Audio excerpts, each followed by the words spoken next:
Graça e paz, igreja, tudo bem? Eu sou o pastor Marcelo, da Rede 914. E eu sou a pastora Márcia, também do 914. E hoje nós vamos falar um pouquinho para vocês sobre o que é e o que representa esse ministério para a igreja e para o povo de Deus e na vida dos adolescentes. O 914, ele surgiu há muitos anos atrás, tinha um outro nome o ministério, chamava-se Tribo Kids, onde nós trabalhávamos no ministério, né? Nós éramos ajudantes, né? Auxiliares do ministério. E depois, na transição para a geração Samuel, é que ocorreu o nosso chamado, né? Os nossos líderes, na época, foram transferidos para a cidade, para Goiânia, né? Para o estado de Goiás, e nós passamos ali, tivemos um chamado do apóstolo Edmilson. E no começo a gente resistiu um pouquinho, né?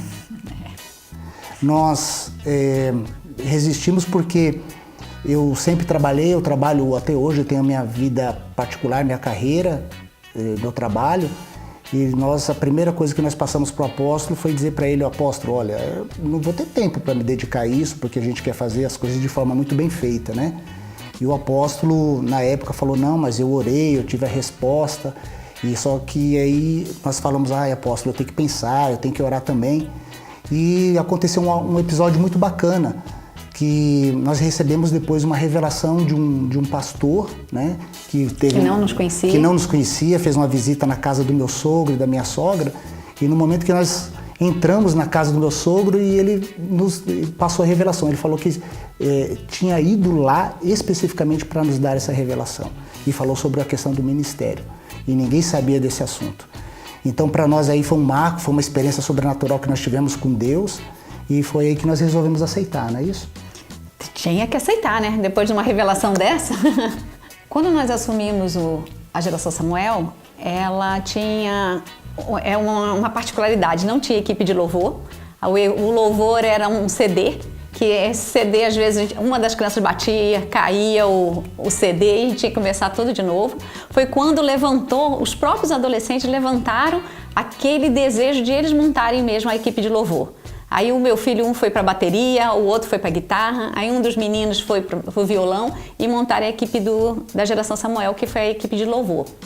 E aí foi gerando, nós fomos, como a equipe era muito pequena, nós fazemos domingo de manhã na Vila Margarida. Começou na Vila Margarida e o culto era 10 horas da manhã, que era quando começava o nosso culto, um ônibus pegava as crianças e levava para a Vila Margarida. E nisso, a equipe que trabalha começou a fazer a intercessão antes. Chegavam 7 horas da manhã do domingo, faziam a intercessão antes de chegar. E era um culto antes, 7 horas da manhã já tinha aquele culto de preparação. Aí começou e ali foi gerando, a Vila Margarida ficou pequena pela quantidade de adolescentes que tinha e o ônibus foi ficando muito cheio. Como a gente precisava já de 2 ônibus, nós voltamos para o centro da cidade, que é onde a nossa igreja é maior, e aí nós mudamos o culto para sábado à tarde, que aí emendava com o culto dos jovens para poder fazer a transição dos jovens, que eles já ficavam no sábado para acostumar a fazer dos jovens. E assim começou o nosso ministério. Bom, em 2015, o 914 surgiu da necessidade que nós tínhamos de trabalhar a transição dos ministérios dentro da igreja. Então, numa reunião que eu tive juntamente com o apóstolo Edmilson, a apóstola Marisa, o pastor Aldo, a pastora Rebeca, nós decidimos pelo nome 914 porque ele é intuitivo, né? O adolescente, ele vem para esse ministério com 9 anos e ele permanece até os 14 anos e 11 meses. Ou seja, ele mesmo percebe, quando ele tiver 15, 16 anos, 17, nós vamos trabalhando a transição dele a partir dos 15 anos. E eles vão almejando a passar já para os jovens. Né? Exatamente. E, inclusive, esse era um sonho muito grande que eu tinha em realizar na igreja, porque como o adolescente, ele passa por uma fase diferenciada, né? Nesse momento da vida dele, a gente vê a mudança dos hormônios, a ebulição desses hormônios todos, os adolescentes passam a ser mais questionadores. Então, nós vimos a necessidade de trabalharmos a idade de uma forma bem específica.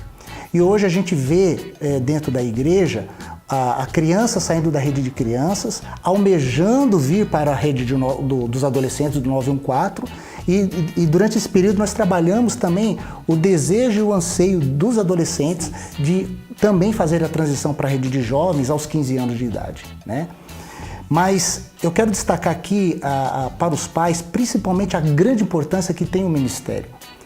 Porque o adolescente, nessa fase, ele passa a ser muito questionador, né? É uma mudança de mentalidade, é uma mudança de hábitos. Fora isso, ele está passando por uma transformação no corpo, transformação hormonal muito grande. É nessa fase que o adolescente descobre que o papai não é super-homem e que a mamãe não é a Mulher Maravilha. E que eles começam a questionar o modelo de família dos pais. Então, junta-se todo esse processo existe uma frase aí no mundo que se fala que dos aborrecentes, eu falo que essa frase é diabólica, eu não aceito essa frase porque eles nesse momento de vida, eles são questionadores exatamente porque eles têm sede e anseio de aprender, e eles estão buscando modelos, eles estão buscando modelo e referência, são exatamente uma esponja. Então, é nessa fase que a igreja vem complementar a educação e o modelo da família que ele tem em casa. Por isso que eu quero destacar muito essa questão dos pais fazer o investimento realmente na vida dos seus filhos. Por quê? Eu falo que a rede de... Claro que eu estou vendendo peixe aqui pra gente, né?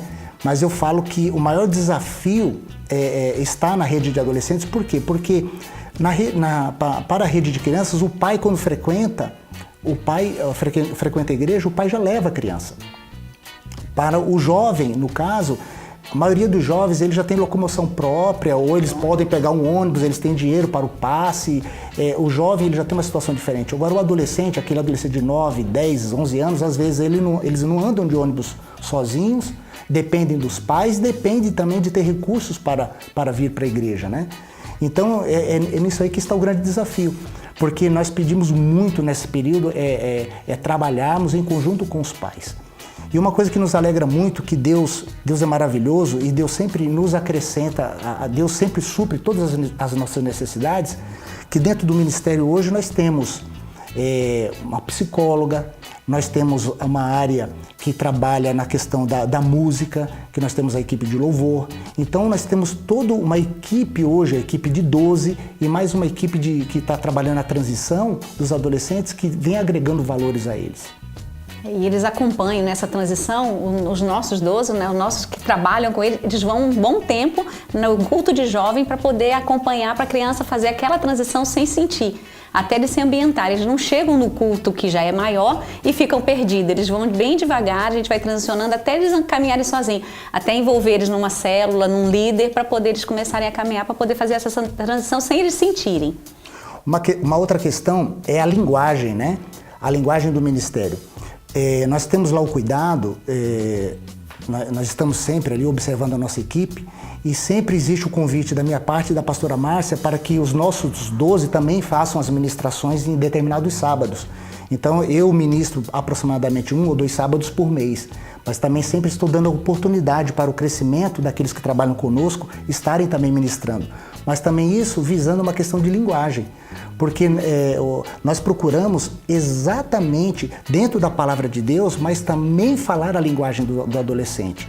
E também o culto ele é diferente.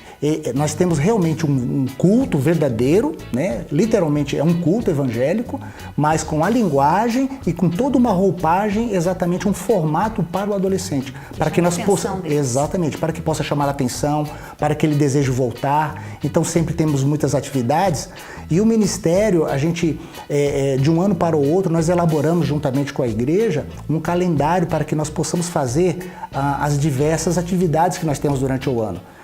Nós temos aí o encontro, fazemos aí o acampamento com os pais, às vezes é piquenique, temos alguns cultos diferenciados. Uma festa fantasia. A festa fantasia. Festa do cabelo louco. Festa do cabelo louco, exatamente. Então todos esses eventos, né, eles trazem um movimento bacana e a gente sempre tenta incluí-los dessa forma.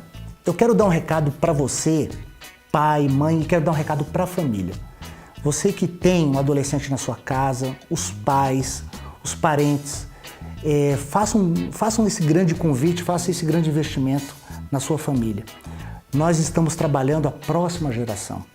Então é muito importante que nesta fase da vida também ele esteja na igreja sendo ministrado e esteja dentro de um ministério que fale a linguagem dele.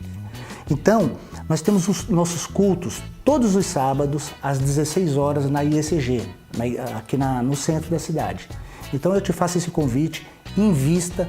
Eu quero te dizer particularmente que nós, como casal, nós fizemos esse investimento na vida dos nossos filhos. E isso só foi possível também porque a minha esposa estava junto, a minha esposa estava incentivando e nós estávamos sempre incentivando os nossos filhos a estarem na igreja exatamente também nessa fase. E nós estamos hoje colhendo os frutos disso tudo, de todo esse investimento. Porque nós podemos ver nossos filhos crescerem, passarem pela adolescência, não foram aborrecentes, nunca nos deram trabalho e sempre nós estivemos perto para poder acompanhar todas as fases da vida deles. Hoje nossos filhos estão casados, bem casados, e nós estamos colhendo todos esses frutos. Por quê? Porque houve um investimento. Porque a igreja é exatamente esse complemento da sua casa para reforçar a palavra de Deus no coração e na vida do povo de Deus, que é o corpo da igreja. Amém?